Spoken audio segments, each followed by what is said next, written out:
Break के बाद फिर से स्वागत है आपका JX न्यूज में। चलिए बढ़ते हैं खबरों की ओर। शिवरीनारायण की शासकीय प्राथमिक शाला जोगीदीपा स्कूल की जर्जर हालत, 2 कमरों में चल रही 5 कक्षाओं की पढ़ाई।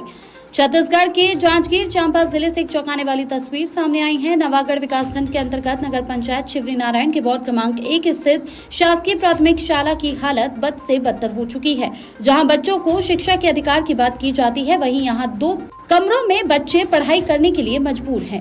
प्रधान पाठक विधा साहू ने बताया कि वार्ड क्रमांक 1 में स्थित इस शासकीय प्राथमिक विद्यालय में कक्षा 1 से 5वीं तक के बच्चों की पढ़ाई होती है, लेकिन स्कूल की इमारत की हालत इतनी जर्जर हो चुकी है कि अधिकांश कक्षाएं बारिश में पानी टपकता है और छत भी उखड़ के धीरे धीरे गिर रहा है, जो उपयोग के लायक नहीं बची है।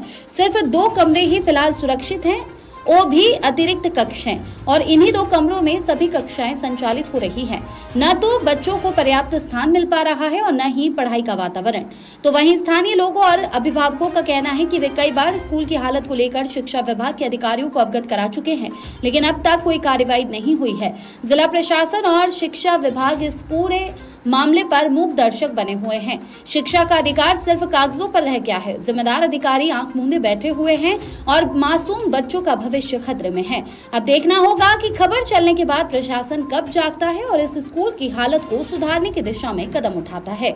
शिवरीनारायण से गौरव राय सागर के साथ अग्रेश्वर गोपाल केवट की खास रिपोर्ट। मोर नाम वर्षा कुमारी सारथी। मैं कक्षा 5वीं में पढ़ती हूँ। मेरा स्कूल का नाम शासकीय प्राथमिक शाला जोगीदीपा शिवरीनारायण है। मैं वार्ड नंबर 1 में रहती हूँ। मेरा स्कूल का प्रॉब्लम, हमारे जो पुराना स्कूल था वो बहुत टूट गया है, इसीलिए हम 2 क्लास में पढ़ते हैं। हम 5वीं तक, 1 से 5वीं तक पढ़ते हैं, इसीलिए हम लोगों को बहुत प्रॉब्लम जाता है पढ़ने में। श्रीमती विद्या साहू है, मैं प्रधान पाठक हूँ। मेरे स्कूल का नाम प्राथमिक शाला जोगीदीपा शिवरीनारायण है और मेरे हैं बच्चे भी 79 बच्चे दर संख्या हैं। और स्कूल का मतलब 2 ही बिल्डिंग है जिसमें 5 क्लास लग रहा है और बच्चों को बैठने में परेशानी होती है। और बाकी जर्जर भवन है जिसमें असुविधा है बच्चों को पढ़ाने के लिए। और हमारा ऑफिस भी ऐसा है कि ये भी जर्जर है। पर मुसीबत में हम लोग परेशानी के साथ इसमें बैठना पड़ रहा है, कोई साधन नहीं है। तो पूरा वो बरसात में ज़्यादा पानी गिरने पर पूरा छत से पानी टपकता है। इन समस्याओं को लेकर के आपने संबंधित अधिकारियों को? हाँ, हम लोग अपने अधिकारियों को अवगत कराए, तहसीलदार को भी बोले थे। जब चुनाव के समय आए थे तो बोले कि एप्लीकेशन डालो, सबको हम लोग डाल चुके हैं 2-3 बार। और बीओ को भी, मतलब इससे जो पूर्व बीओ थे उनको भी हम लोग सूचना दे चुके थे कि सर हमारे पास अतिरिक्त कक्षा बना हुआ है, जो मेन बिल्डिंग वो नहीं है। तो वही तो बोलना था सर कि जैसे बैठा नहीं रहे हैं, अगर बैठाते तो वही समस्या होता है हम लोग को। इसलिए हम लोग 2 ही कक्षा में पूरे 5 क्लास को संचालित कर रहे हैं।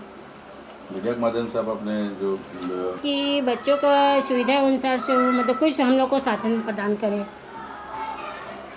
सुलभ है, मतलब सीपर है मनीराम केवट, उसको मैं अवगत करके बुलाई भी थी कि आपको 2 घंटा का समय है, आप कम से कम बाथरूम में 2 बाल्टी पानी में डाल दो और 1 बाल्टी पानी बाथरूम में डाल दो।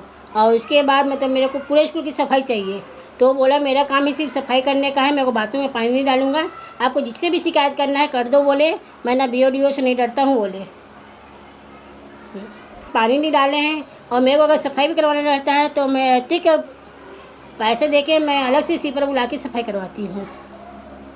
कभी मतलब मध्याह्न भोजन जहाँ संचालित होता है वहाँ का भी मतलब व्यवस्था नहीं है अच्छे से, पर मजबूरी में हम लोग को बनवाना पड़ता है। पानी गिरता है तो पानी से ज़्यादा समस्या आता है, कक्ष मिल जाता तो ज़्यादा अच्छा रहता है। ओम प्रकाश साहू, वार्ड क्रमांक 1 पार्षद। शासकीय प्राथमिक शाला जोगीदीपा वार्ड क्रमांक 1 में संचालित हो रही है। वहाँ प्रधान पाठक मेरे को अवगत कराया, मैं जाके वहाँ निरीक्षण किया तो वहाँ देखा गया कि सारे कक्षाओं में पानी टपक रही है। जैसे ही बरसात आता है ऊपर से छत भी थोड़ा थोड़ा टपकना स्टार्ट हो जाता है। और यहाँ तक प्राचार्य का जो ऑफिस है वहाँ से भी वैसे ही पानी टपक रहा है।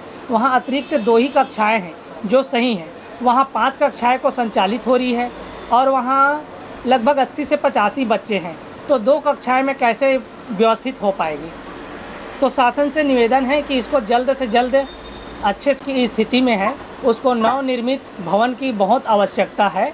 और अभी राजस्थान में ऐसा घटना हुआ है जिसमें 7 बच्चे का वही स्थान में स्कूल परिसर में ही मौत हो गई है। हम चाहेंगे हमारे नगर में ऐसा कोई दुर्घटना ना हो। इसके कारण शिक्षा विभाग को विशेष ध्यान देना पड़ेगा और इसको नवनिर्मित भवन बनवाने का कृपा करेंगे। धन्यवाद। ब्रेक